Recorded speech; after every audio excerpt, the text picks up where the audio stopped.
आज के इस वीडियो में हम बात करने वाले हैं कितने प्रकार के होते हैं म्यूचुअल फंड। दोस्तों अगर आप इन्वेस्ट करने से पहले जान लेते हैं कि कितने प्रकार के होते हैं म्यूचुअल फंड, तो आप खुद से सिलेक्ट कर पाओगे कि आपके लिए किस टाइप का म्यूचुअल फंड सही रहेगा।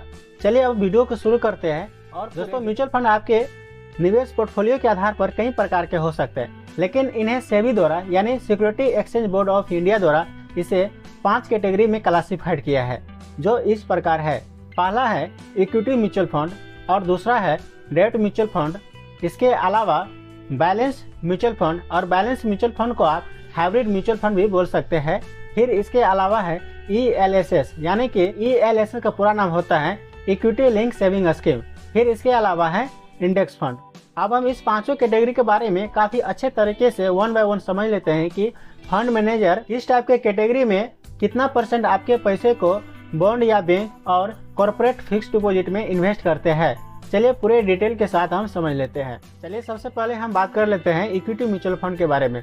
दोस्तों इक्विटी म्यूचुअल फंड में फंड मैनेजर आपके पैसे को मैक्सिमम पैसा शेयर के अंदर इन्वेस्ट करते हैं, यानी कि जो कंपनी के शेयर होती है उनके अंदर आपके पैसे को मैक्सिमम पैसा इन्वेस्ट करते हैं, यानी कि कम से कम आपके पैसे को 65% शेयर के अंदर निवेश किया जाता है। वहीं जो रिमेनिंग पैसा यानी कि जो बचे हुए पैसे को आपको बॉन्ड या बैंक में जमा करते हैं। तो यहाँ पे जो है आपको ज्यादा रिटर्न आने की संभावना होती है, लेकिन इसमें अधिक रिस्क भी होता है। रिस्क इसमें काफी ज्यादा होता है, इसलिए दोस्तों अगर आप थोड़ा बहुत रिस्क ले सकते हैं तो आप इक्विटी म्यूचुअल फंड में निवेश कर सकते हैं। यहाँ से आपको काफी ज्यादा रिटर्न देखने को मिल सकता है। चलिए अब बात करते हैं डेट म्यूचुअल फंड के बारे में।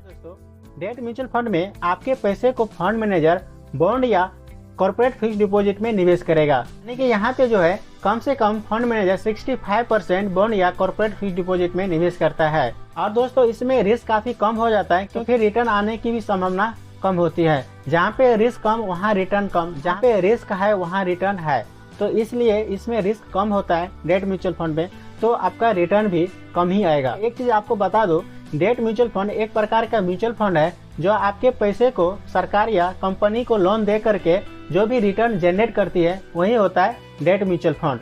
चलिए अब बात कर लेते हैं बैलेंस म्यूचुअल फंड के बारे में। बैलेंस म्यूचुअल फंड को हम हाइब्रिड म्यूचुअल फंड भी कह सकते हैं। बैलेंस म्यूचुअल फंड में आपके पैसे को फंड मैनेजर शेयर और बॉन्ड में निवेश करेगा, और शेयर में जब निवेश करने से वहाँ पर रिटर्न भी ज्यादा मिलता है और रिस्क भी काफी हाई हो जाता है। जबकि बॉन्ड सुरक्षित होते हैं, लेकिन यहाँ पे रिटर्न भी कम देखने को मिलता है। दोस्तों यह फंड इक्विटी और डेट म्यूचुअल फंड की तरह नहीं है, क्योंकि बैलेंस म्यूचुअल फंड में फंड मैनेजर पैसे को शेयर और बॉन्ड में बैलेंस रूप से निवेश किया जाता है। चलिए अब बात कर लेते हैं टैक्स सेविंग म्यूचुअल फंड के बारे में, यानी कि ELSS के बारे में। इसका जो पूरा नाम होता है इक्विटी लिंक सेविंग स्कीम। दोस्तों यह फंड टैक्स बचाने का एक अच्छा उपाय है।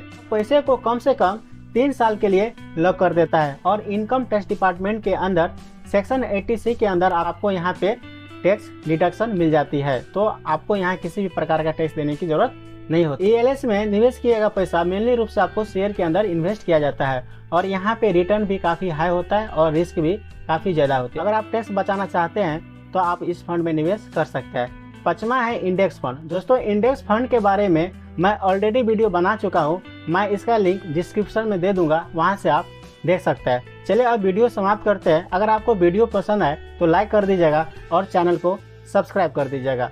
जय हिंद।